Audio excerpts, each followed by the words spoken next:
Hello, this is Disha Namdev. Welcome to Initiation classes. आज यहाँ इस वीडियो में हम use of articles and no use of articles की बात करेंगे। आर्टिकल्स का ये सेकंड वीडियो है। फर्स्ट वीडियो आपको डिस्क्रिप्शन में मिल जाएगा। यदि आपने अब तक उस वीडियो को नहीं देखा है तो उसे जरूर देख ले। वहां हमने पोजीशन ऑफ आर्टिकल की बात की थी। ओके, यहाँ पर आप लोग ध्यान रखें, हम यूज ऑफ आर्टिकल्स की बात कर रहे हैं। तो टू टाइप्स के हमारे पास जो आर्टिकल है उसमें से इंडेफिनेट आर्टिकल यानी कि ए और एन का यूज हम पहले देखेंगे। ओके, तो आपको ये पता होना चाहिए जो इंग्लिश अल्फाबेट्स है उसमें टोटल हमारे पास में 26 लेटर्स होते हैं। टोटल लेटर्स कितने हमारे पास में 26। इन 26 में 5 हमारे पास में वॉवेल होते हैं। 5 क्या है? वॉवेल। और बाकी के बचे हुए जो कि कितने हैं 21 वो कॉन्सोनेंट होते हैं। ओके, और यदि हम बात करें साउंड की तो वॉवेल साउंड हमारे पास में कितने हैं 20। कितने साउंड है? 20 वॉवेल साउंड। ओके, और कॉन्सोनेंट साउंड हमारे पास में होते हैं 24। ओके, ये कितने हैं 24, ये आपको पता होना चाहिए। ओके, कितने हैं 24 कॉन्सोनेंट साउंड। तो 5 वॉवेल कौन कौन से हमारे पास में? ए, ई, आई, ओ और यू। यहाँ पे मैं नोट भी कर देती हूँ, ए, ई, आई, ओ और यू। इन 5 को छोड़ के बाकी जो भी बचे हैं वो सभी क्या है? कॉन्सोनेंट है। ओके, अब ये जो ए, ई, आई, ओ और यू है, ये जो 5 वॉवेल है ये मिलकर टोटल 20 वॉवेल साउंड बनाते हैं। और 21 कॉन्सोनेंट आपस में मिलकर कितने बनाते हैं? 24 कॉन्सोनेंट साउंड बनाते हैं। आप लोग ध्यान रखें, यहाँ पे 20 वॉवेल साउंड में कौन से आ जाएंगे? अ से लेके आह तक जब हम बोलते हैं तो ये जो हमारे पास में स्वर है यानी अ से लेके आह तक का साउंड निकलता है तो वो वॉवेल साउंड कहलाएगा। जबकि क से लेके ज्ञ तक का कोई साउंड निकलता है तो वो कॉन्सोनेंट साउंड कहलाता है। ओके, तो पहले सिंपल से आप यहाँ पे बात समझ ले। हम यहाँ पे बात करना है पहले use of a and an. Okay, तो कोई भी लेटर आपको जब दिया हुआ हो तो उस वर्ड के पहले ए या एन का यूज करने के लिए आपको पहले ये जानना होगा कि उस वर्ड का जो फर्स्ट लेटर है वो कौन सा है। ओके, और फर्स्ट लेटर का फर्स्ट साउंड क्या है। ओके, तो फर्स्ट लेटर फर्स्ट साउंड को जाने बिना यदि आप ए और एन का यूज करते हैं तो गलती होने की प्रोबेबिलिटी बढ़ जाती है। इस गलती से बचने के लिए जरूरी है कि आप सबसे पहले क्या करें? इंग्लिश लेटर और उसके साउंड को जानने की कोशिश करें। ओके, तो कोई भी वर्ड आपके पास में जब लिखा हुआ हो तो आपको क्या देखना है? पहले फर्स्ट लेटर कौन सा है, देन आपको देखना है फर्स्ट साउंड क्या निकल रहा है। ओके, अब फर्स्ट लेटर और फर्स्ट साउंड का मीनिंग क्या हुआ आप उसे देख लें। जैसे यहाँ पे लिखा है हैंड, क्या लिखा है? हैंड। तो इसको पढ़ेंगे कैसे? इस तरह से हैंड। ये हो गया फर्स्ट लेटर जो कि क्या है? कॉन्सोनेंट है। और ये है ह, क्या पढ़ रहे हैं हम? ह। तो ये भी क्या है? कॉन्सोनेंट साउंड है।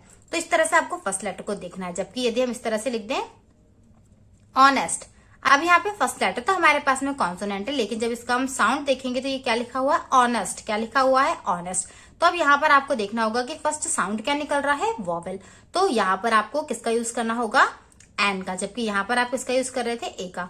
तो यहाँ पर मैं आपको बता देती हूँ फर्स्ट लेटर और फर्स्ट साउंड को देखकर आपको किस तरह से पहचानना है कि ए का यूज होना है या एन का यूज होना है। ओके, तो फर्स्ट लेटर आप देखेंगे और फर्स्ट साउंड आप देखेंगे। ओके, अब यदि फर्स्ट लेटर क्या है? यदि वॉवेल है और उसका साउंड भी क्या है? वॉवेल है, तो यानी कि दोनों ही चीजें स्वर है तो आपको किसका यूज करना है? एन का यूज करना है। ओके, जबकि लेटर तो वॉवेल है लेकिन उसका जो साउंड निकल रहा है वो कैसा है? कॉन्सोनेंट है। उसका साउंड कैसा है? कॉन्सोनेंट है। तो फिर आपको ए का यूज करना है। ओके, तो यहाँ पर साउंड को आपको ज्यादा प्रेफरेंस देना है, आप लोग ये ध्यान रखें। अब यदि लेटर क्या है आपके पास में? कॉन्सोनेंट है। ओके, लेकिन उसका साउंड कैसा निकल रहा हो? वॉवेल निकल रहा हो, तो आप देखेंगे साउंड वॉवेल है तो फिर किसका यूज करना है? एन का यूज करना है। ऐसे ही जब लेटर तो कॉन्सोनेंट है और इसका जो साउंड है वो भी कॉन्सोनेंट है तो फिर आपको किसका यूज करना है? ए का यूज करना है। तो आप देख सकते हैं यहाँ पे साउंड को हम प्रेफरेंस दे रहे हैं।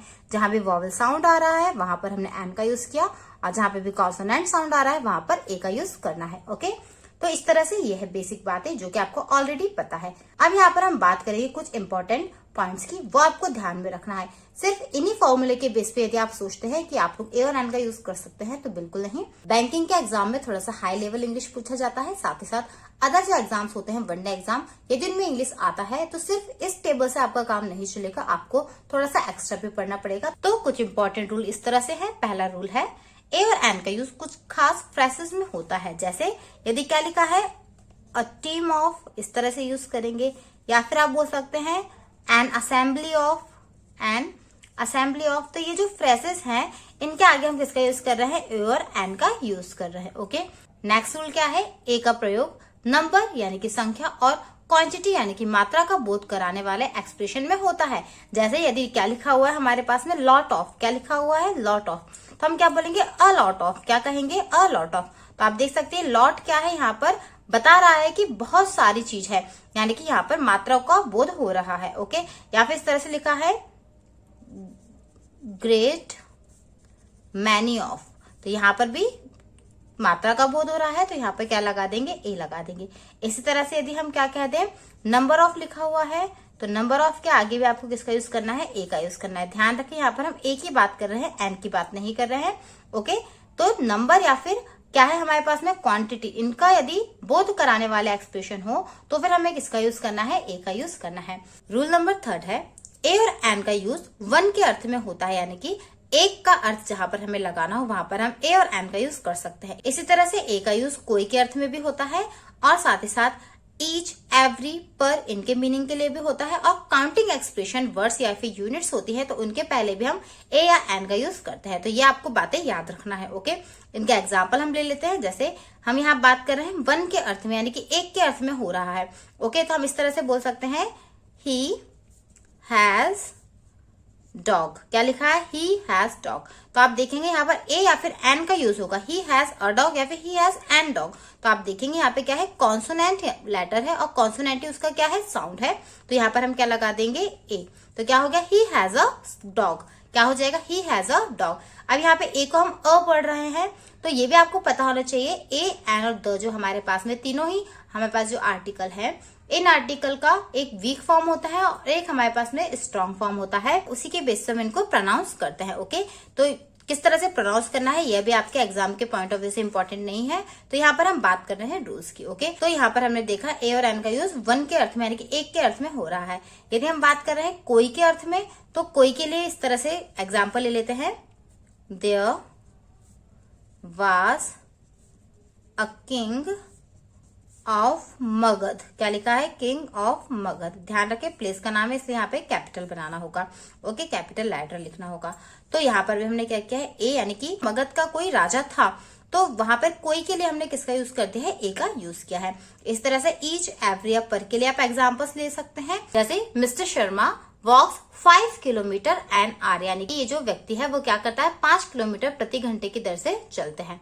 ओके, इसी तरह से एक एग्जाम्पल और आप समझ सकते हैं, क्या लिखा हुआ है ही अर्न्स ₹10,000 पर अ मंथ चलते हैं। या फिर ऐसा एग्जाम्पल हो कि he comes to my house once a week, यानी कि वो सप्ताह में एक बार मेरे घर आते हैं। तो यहाँ पर हमने वीक के पहले किसका यूज किया है अ का। यहाँ पे मैं आपको लिखकर दिखा देती हूँ he comes to my house once a week. तो यहाँ पर आप देखेंगे यहाँ पे हमने किसका यूज किया है ए का यूज किया, यानी कि प्रत्येक सप्ताह में एक बार वो मेरे यहाँ आते हैं। इस तरह से इसका मीनिंग निकल रहा है। ओके, नेक्स्ट हम यहाँ पर रूल देख लेते हैं। नेक्स्ट रूल क्या है, मोस्ट का यूज वेरी के अर्थ में यदि हो रहा हो, ध्यान से समझे, मोस्ट जो शब्द है ये यदि सेंटेंस में आता है और उसका मीनिंग क्या निकल रहा हो वेरी, यानी कि बहुत निकल रहा हो, तो फिर उसके पहले आपको ए का यूज करना है। तो एक एग्जाम्पल के हिसाब से आप समझ लीजिए, क्या है she is most beautiful girl. Okay, तो यहाँ पर क्या है इसका मीनिंग, वह बहुत सुंदर है। यहाँ पे मोस्ट ब्यूटीफुल गर्ल, मोस्ट लगा दिया, मतलब बहुत के अर्थ में यहाँ पे प्रयोग हो रहा है मोस्ट का। तो इसके पहले हम किसका यूज कर देंगे ए का यूज कर देंगे। ओके, आई होप आपको समझ में आया होगा किस तरह से यहाँ पर मीनिंग जो है वो वेरी निकल रहा है मोस्ट का। ओके, और भी यहाँ पर रूल्स हैं, आप लोग वीडियो में लास्ट तक बने रहे। ये रूल्स जब आप 2 से 3 बार रीड करेंगे तो आप लोगों को ये ध्यान में रहेंगे। एग्जाम में भी जब आप लोग सॉल्व करें तो इन रूल्स को ध्यान में रखते हुए ही करें। ओके, मैंने आपको पहले भी बताया है प्रीवियस वीडियो में किस तरह से आर्टिकल्स को पोजीशन के हिसाब से हमें पहचाना है। ओके, एग्जाम में जब आपको सेंटेंस अरेंज करने के लिए आता है या फिर एरर फाइंड आउट करने के लिए आता है तो इन रूल्स के हेल्प से इजीली क्लिक कर पाएंगे। ओके, आगे बढ़ते हैं, नेक्स्ट रूल देख लेते हैं। नेक्स्ट रूल है, 2 एडजेक्टिव यदि हमारे पास में है, एडजेक्टिव किसे कहते हैं, तो नाउन और प्रोनाउन की जो विशेषता को बताता है उसे हम क्या कहते हैं, एडजेक्टिव कहते हैं। तो यदि 2 विशेषता बताने वाले शब्द एंड से जुड़े हुए हों, ओके, और सिंगुलर काउंटेबल नाउन के पहले यूज हो रहे हो, और जिससे हमें क्या पता चल रहा हो कि किसी एक व्यक्ति या वस्तु की वहां पर बात हो रही है। ओके, तो आपको पहले वाले एडजेक्टिव के पहले ही सिर्फ क्या लगाना है, ए या एन का यूज करना है, दोनों में नहीं करना है। यहाँ पे आप नीचे वाला रूल देख सकते हैं, दोनों रूल को आप लोग साथ साथ समझे तो अच्छे समझ में आएगा। सेकंड रूल में क्या लिखा हुआ है, सेम वही बात लिखी है कि दो एडजेक्टिव है, एंड से जुड़े हुए हो और सिंगुलर काउंटेबल नाउन के पहले यूज हो रहे हो, लेकिन इससे दो भिन्न भिन्न व्यक्ति या वस्तु का बोध होता हो। यहाँ पर एक व्यक्ति या वस्तु का बोध हो रहा है, जबकि यहाँ पर दो भिन्न व्यक्ति या वस्तु का बोध हो रहा है। तो जब एक व्यक्ति का बोध हो रहा हो या एक वस्तु का बोध हो रहा हो तो फर्स्ट वाले एडजेक्टिव के पहले ही सिर्फ ए या एन का यूज करना है। जबकि दो डिफरेंट पर्सन या दो डिफरेंट थिंग्स का बोध हो रहा हो तो यहाँ पर फिर आपको क्या करना है, दोनों ही एडजेक्टिव के पहले ए और एन का यूज करना है, यानी कि दोनों ही एडजेक्टिव के लिए अलग अलग आपको ए और एन लगाना होगा। एग्जाम्पल के हेल्प से समझ लेते हैं, आपको अच्छे समझ में आ जाएगा। जैसे क्या लिखा है, एग्जाम्पल है अ रेड एंड ब्लैक शर्ट। क्या लिखा है, लाल काली एक कोई क्या है, शर्ट है। तो लाल और काली, अब लेकिन एक ही शर्ट की बात हो रही है, एक ही वस्तु का बोध हो रहा है, तो हमने यहाँ पे सिर्फ अ रेड लिखा है, अ रेड एंड अ ब्लैक नहीं लिखा, सिर्फ क्या लिखा है, अ रेड एंड ब्लैक शर्ट। एक और एग्जाम्पल ले लीजिए इसी तरह से, यदि है हमारे पास में an honest and intelligent person. क्या है, इंटेलिजेंट पर्सन। तो आप यहाँ पे देखेंगे एक व्यक्ति की बात हो रही है तो सिर्फ ऑनेस्ट के आगे हमने एन लगा दिया है, जबकि इंटेलिजेंट जो एडजेक्टिव है इसके आगे हमने कुछ भी नहीं लगाया है। ओके, तो ये एडजेक्टिव है जो ये शर्ट की विशेषता बता रहे हैं कि लाल और काली है, और यहाँ पे पर्सन की विशेषता बता रहे हैं कि वो ईमानदार और बुद्धिमान है। ओके, ये जो एडजेक्टिव होते हैं तो टाइप्स ऑफ एडजेक्टिव या प्रोनाउन के टाइप से या नाउन के टाइप से, ये सब हम आगे वीडियोस में डिस्कस करेंगे। ओके, आप लोग चैनल को सब्सक्राइब जरूर कर दें ताकि जैसे ही कोई भी वीडियो अपलोड हो तो उसका नोटिफिकेशन आपको टाइम पर मिल सके। ओके, अभी जो इसी तरीके का नेक्स्ट वाला हमारे पास में रूल है, इसका भी एग्जांपल हम देख लेते हैं किस तरह से दोनों एडजेक्टिव के लिए हमें यहाँ पर ए और एन का यूज करना है। ओके, एग्जांपल ले लेते हैं, a red and a black shirt. अब इस तरह से लिखा हुआ है, इसका मतलब ये हो गया है कि दो शर्ट की यहाँ पे बात हो रही है, यानी कि दो ऐसी शर्ट है जिनमें एक लाल है और दूसरी क्या है, काली है। ओके, ऐसे यदि हम यहाँ पर वही वाला एग्जांपल ले ले, an honest and an intelligent teacher. Okay, या दूसरा ले लीजिए यहाँ पे example, a black and a white cow, यानी कि दो गाय हैं, एक कैसी है, काली है, और एक दूसरी क्या है, सफेद है। ओके, तो इस तरह से लिख दिया हमने, अ black and a white cow. तो आपको सेंटेंस को पढ़ना है, जब आप एग्जाम में देखेंगे कि एक ही बार यहाँ पर आर्टिकल का यूज हो रहा है, यानी कि एक व्यक्ति की बात हो रही है, जबकि दोनों जगह आप अलग अलग देखेंगे तो आप समझ जाएंगे कि यहाँ पर दो भिन्न व्यक्ति या वस्तु की बात हो रही है। अब यहाँ पर आप नेक्स्ट रूल्स देख सकते हैं, ये दोनों भी साथ साथ आपको समझना होंगे। जैसे भी हमने पहले वाला रूल समझा, वहां पे दो एडजेक्टिव जुड़े हुए थे एंड से। क्या था वहां पे, दो एडजेक्टिव जुड़े हुए थे एंड से। तो जब एडजेक्टिव जुड़े हुए हैं एंड से और वो एक ही व्यक्ति या वस्तु का बोध करा रहे थे, तो हमने पहले वाले एडजेक्टिव के आगे ए या एन का यूज किया था। जबकि सेकंड वाला क्या देखा हमने, दो एडजेक्टिव है एंड से जुड़े हुए, लेकिन दो अलग अलग यहाँ पर व्यक्ति या वस्तु का बोध करा रहे थे, तो दोनों के लिए हमने फिर अलग अलग आर्टिकल का यूज किया था। अब सेम टू सेम रूल यहाँ पर है, लेकिन यहाँ पर एडजेक्टिव नहीं है, सिर्फ दो सिंगुलर नाउन की बात की गई है। तो कोई भी दो नाउन जब एंड से जुड़े हो, एक ही व्यक्ति का बोध कराए, तो पहले वाले सिंगुलर नाउन के पहले आर्टिकल का यूज करना है। जबकि दो व्यक्ति या दो वस्तु का बोध कराए तो फिर हमें क्या करना है, दोनों ही सिंगुलर नाउन के लिए अलग अलग आर्टिकल का यूज करना है। ओके, एग्जाम्पल ले लेते हैं, एग्जाम्पल के हेल्प से ही आप इसे अच्छे समझ पाएंगे। जैसे क्या लिखा है, कोई एक व्यक्ति हमारे पास में है, क्या लिख दिया हमने, जैसे an uncle and guardian, and uncle and हमने क्या लिख दिया है, गार्जियन, यानी कि एक ही व्यक्ति की यहाँ पे बात हो रही है जो कि अंकल भी है और अभिभावक भी है। कि यहाँ पर यदि हम बात करें, एग्जाम्पल ले ले, हमने क्या लिख दिया, अ क्लर्क, क्या लिख दिया, a clerk and a cashier. यहाँ दो व्यक्ति की बात हो गई, एक क्या है इसमें, क्लर्क है, और दूसरा क्या है इसमें, कैशियर है। ओके, इस तरह से आप लोग समझ सकते हैं। यहाँ पर एक और एग्जाम्पल ले लीजिए, जैसे यहाँ पर हम लिख दे अ क्लर्क एंड कैशियर। क्या लिख दिया, अ क्लर्क एंड कैशियर। तो यहाँ पर एक ही व्यक्ति की बात हो रही है, यहाँ पर एक ही बार क्योंकि यूज कर रहे हैं हम ओके आर्टिकल का, तो क्या पता चल रहा है कि एक व्यक्ति जो कि क्लर्क भी है और कैशियर भी है। ओके, जबकि यहाँ पर हमने अलग अलग यूज किया, मतलब दो व्यक्तियों की बात हो रही है जिसमें एक क्लर्क है और दूसरा क्या है, कैशियर है। आगे बढ़ते हैं, दो रूल्स और यहाँ पर हैं, आप इन्हें अच्छे से समझ लें। काफी इंपॉर्टेंट रूल है, जिसमें से ये वाला जो है लास्ट रूल, ये तो बहुत ही ज्यादा इंपॉर्टेंट है। वीडियो काफी लंबा हो जाएगा, तो यहाँ इस वीडियो में हम इसके बाद बात करेंगे द के यूज की, ओके। जबकि नो यूज ऑफ आर्टिकल्स जो है उसे हम नेक्स्ट वीडियो में देख लेंगे, ओके। तो ये आप ध्यान रखें, ये इस पे टिक मार्क लगा हुआ है, ये काफी इंपॉर्टेंट रूल है, ये आपको पता होना चाहिए, ओके। पहला ये वाला डिस्कस कर लेते हैं। क्या लिखा है? प्लूरल नाउन को सिंगुलर बनाने के लिए यहाँ पर यूज करते हैं हम ए का। किसका यूज करते हैं? ए का यूज करते हैं, ओके। ध्यान रखें, ए का। तो प्लूरल नाउन मतलब क्या हुआ? जैसे क्या लिखा हुआ है हमारे पास में, आपने पंचवर्षीय योजना सुना होगा। क्या लिखा है? 5 years प्लान। क्या है? 5 years प्लान, यानी कि 5 सालों की एक योजना है। तो इसको आप इस तरह से सिंगुलर में बदल सकते हैं। क्या बन जाएगा? यानी कि 5 सालों का जो प्लान है उसको सिंगुलर, यानी कि प्लूरल नाउन को हम सिंगुलर में चेंज करते हैं। ए हमने लगा दिया है, तो क्या बन जाएगा? अ 5 years प्लान, ओके। क्या बन गया है? अ 5 years प्लान, ओके। यहाँ पर ऐसे नहीं लगाना होगा, तो क्या बन गया है? ये प्लूरल नाउन से सिंगुलर में चेंज हो गया, अ 5 year प्लान, ओके। आगे बढ़ते हैं, इंडेफिनिट आर्टिकल का लास्ट रूल और देख लेते हैं, इसके बाद डिस्कस करेंगे डेफिनेट आर्टिकल यानी कि द के यूज को, ओके। रूल क्या है? जब किसी सिंगुलर काउंटेबल नाउन की चर्चा हो रही हो और पहली बार हो रही हो, तब हम ए या एन का यूज करते हैं। जबकि उसी सेंटेंस में दूसरी बार उसकी चर्चा हो, दूसरी बार उस चीज की बात हो, तो फिर हम द का यूज करते हैं, ओके। याद रखें, पहली बार यदि उसकी चर्चा हो रही है सिंगुलर काउंटेबल नाउन की, तो ए या एन का यूज करना है। जबकि उसी सेंटेंस में, उसी बात में दोबारा उसकी चर्चा हो जाए, तो फिर द का यूज कर देना है, ओके। एक एग्जाम्पल ले लीजिए। क्या लिखा है? There was a king। क्या लिख दिया हमने? There was a king, okay. वहां एक राजा था, और जो राजा था उसके आगे अब हम और बात कर रहे हैं, तो क्या लिख देंगे? The king was very wise, okay. हमने क्या लिख दिया आगे? एक राजा था, और वो जो राजा था वो क्या था? बहुत ही वाइज था, यानी कि बुद्धिमान था। तो इस तरह से यहाँ पर हमने इंडेफिनिट आर्टिकल्स जो है इनके यूज को डिस्कस कर लिया है। अब हम बात कर लेंगे डेफिनेट आर्टिकल यानी कि द के यूज के। आप यहाँ पर देख सकते हैं द का यूज लिखा हुआ है। कुछ स्पेशल चीजें हैं, इन सभी के आगे द का ही यूज होता है। जो भी यहाँ पर नाम लिखे हुए हैं, इन सभी का नाम यदि आता है तो उसके पहले आपको द का ही यूज करना है। तो जितनी भी पर्वत श्रेणियां आएंगी, यानी कि सीरीज ऑफ माउंटेन्स की बात होगी, तो वहां पर द का यूज होगा। द हिमालयास, ओके, द आल्पास या फिर द विंध्याचल है, ओके। तो यहाँ पर हम किसका यूज करेंगे? द का। जबकि आप लोग ध्यान रखें, पीक ऑफ माउंटेन्स की, यदि पर्वत की चोटियों की बात होती है, तो फिर आपको द का यूज नहीं करना है। नो यूज में भी हम इसे डिस्कस करेंगे, फिर भी आप लोग थोड़ा सा ध्यान रखें, ओके।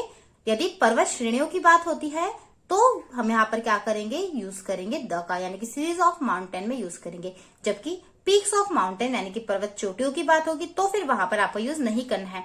यदि आप इस तरह से लिख देते द माउंट एवरेस्ट, तो ये बिल्कुल गलत होगा, क्योंकि हिमालय की चोटी है। आगे क्या लिखा हुआ है? जितने भी रिवर्स हैं, सी है, ओशियंस है, बे या गल्फ यानी कि जितनी नदियां, समुद्र, महासागर या फिर खाड़ियां हैं, इनके नाम के आगे भी द का यूज होगा। जैसे the Ganga, the Yamuna. Sea की यदि हम बात करें तो the Red Sea, the Arabian Sea, okay. Oceans भी इस तरह से आ जाएंगे। और गल्फ यदि हम बोले तो the Bay of Bengal, the Gulf of Mexico. तो इस तरह से सभी के आगे किसका यूज होगा? द का यूज होगा। ऐसे के आगे और भी चीजें लिखी हुई है, आप इन्हें पढ़ सकते हैं। आइसलैंड जितने भी हैं, जितने भी कैनल्स हैं, एरोप्लेन्स के नाम हैं, शिप्स हैं, ट्रेन है, या फिर नेशनलिटी एक्सप्रेशन वर्ड्स हमारे पास में है, तो इनके आगे किसका यूज करना है? द का यूज करना है। नेशनलिटी एक्सप्रेसिंग वर्ड का मीनिंग क्या हुआ? जहां पर नागरिकता या फिर राष्ट्रीयता सूचक शब्दों का प्रयोग किया जाए। जैसे यदि कह दिया जाए इटालियंस, इंडियंस, तो इनके आगे किसका यूज करना है? द का। तो क्या हो जाएगा? द इंडियंस, द इटालियंस, और भी इस तरह से एग्जाम्पल्स हो सकते हैं, ओके। अब लेकिन यहाँ पर आप लोग ये भी ध्यान रखें, जब नेशनलिटी एक्सप्रेसिंग वर्ड्स का यूज काउंटेबल नाउन के रूप में होता है, तब जरूरत के मुताबिक ए और एन का भी यूज कर देते हैं, ओके। ध्यान रखें, जब क्या हो रहा हो? काउंटेबल नाउन के रूप में यदि यूज हो रहा हो, ओके। इसके अलावा आप आगे देख सकते हैं, जितने भी रिलीजियस बुक है उनके नाम के आगे भी द का यूज होता है। अब यहाँ पर भी नो यूज की मैं बात करूंगी, ताकि आप लोग कंफ्यूज ना हो। रिलीजियस बुक के नाम के आगे द का यूज होना है, लेकिन यदि रिलीजियस बुक के आगे लेखक का नाम यानी कि ऑथर का नाम भी आ जाए, तो फिर आप द का यूज नहीं करेंगे। यहाँ पर आप स्क्रीन पर देख सकते हैं, यदि क्या लिखा हुआ है? रामायण लिखा हुआ है, तो इसके आगे द बिल्कुल करेक्ट होगा। क्या हो जाएगा? द रामायण। लेकिन यदि रामायण के पहले यानी कि कोई भी यहाँ पर हमारे पास में रिलीजियस बुक है, उस रिलीजियस बुक के साथ यदि उसके ऑथर का नाम भी है तो फिर वहां पे आपको द का यूज नहीं करना है। जैसे यदि हम कह दें वाल्मीकि रामायण, क्या लिखा हुआ है वाल्मीकि रामायण, तो वाल्मीकि रामायण बिल्कुल करेक्ट होगा। यदि आप लोग यहाँ पर रामायण के आगे द लगा देते हैं, इस तरह से लिख देते हैं वाल्मीकि द रामायण, तो फिर वो गलत हो जाएगा। ओके, तो आप ध्यान रखें ऑथर का नाम यदि आता है साथ में तो फिर आपको रिलीजियस बुक के आगे द का यूज नहीं करना है। ओके, आगे बढ़ेंगे। इसके अलावा जितने भी डायरेक्शंस हैं यानी कि दिशाएं हैं, डिजर्ट्स है, रेगिस्तान है यानी कि मरुस्थल है, रिलीजियस कम्युनिटी है, इनक्रेडिबल थिंग्स यानी जो भी अनूठी चीजें हैं, अद्वितीय चीजें हैं, जैसे अर्थ है, सन है, स्टार, वर्ल्ड, ओशियन या फिर रैन, वेदर, स्काई। ओके, इन सभी के आगे यूनिवर्स, मून, ऐसे बहुत सारे वर्ड है जो कि अद्वितीय है। पहले आपको क्या करना है, द का यूज करना है, यानी कि the sun, the star, the world, okay, the moon, the sky, इस तरह से। क्लियर है? आगे देखते हैं जितने भी गवर्नमेंट ब्रांचेस हैं, आर्म्ड फोर्स है, हिस्टोरिकल एम्पायर है, प्लेसेस हैं, या फिर हिस्टोरिकल क्या हो सकते हैं हमारे पास में, बिल्डिंग्स हो सकती हैं, इवेंट हो सकते हैं, हिस्टोरिकल पीरियड या एज हो सकते हैं, हिस्टोरिकल पार्टीज हो सकती है, तो इनके नाम के आगे भी द का यूज होता है। ओके, इसके अलावा सुपरलेटिव डिग्री जो है उसके आगे भी द का यूज होता है। जितने भी इन्वेंशन है यानी कि आविष्कार की हुई चीजें हैं, उन आविष्कार की हुई चीजों के आगे द का यूज करते हैं। न्यूज़पेपर्स, म्यूजियम, क्लब्स, हॉस्टल आदि के आगे भी द का यूज होता है।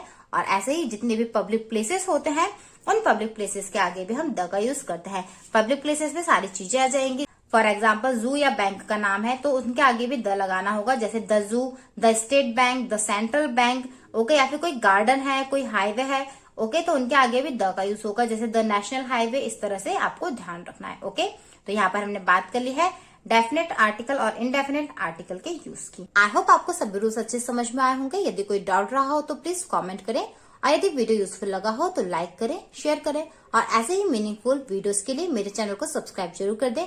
साथ साथ बेल आइकन को जरूर प्रेस कर दें ताकि आने वाले नेक्स्ट वीडियो की नोटिफिकेशंस आपको टाइम पर मिल सके। Thank you.